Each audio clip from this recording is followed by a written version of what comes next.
قومی صحت کارڈ کا فائدہ تحریک انصاف کو نہیں بلکہ پاکستانی عوام کو مل رہا تھا۔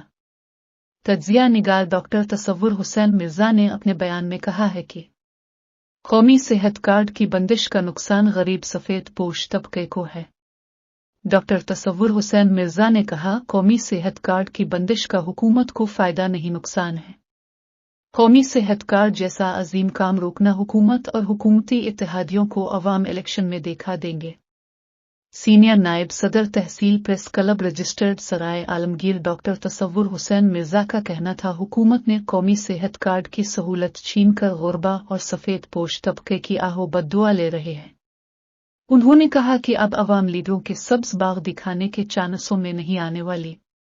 ڈاکٹر تصور حسین مرزا نے افسوس کا اظہار کرتے ہوئے کہا کہ پاکستان کو بدقسمتی سے بنارسی ٹھگ مک چلانے کے لیے ملے ہیں۔ یہی وجہ ہے کہ پاکستان کو اندرونی اور بیرونی طور پر کمزور کرنے اور لوٹ مار کرنے کی پالیسی پر کام ہو رہا ہے۔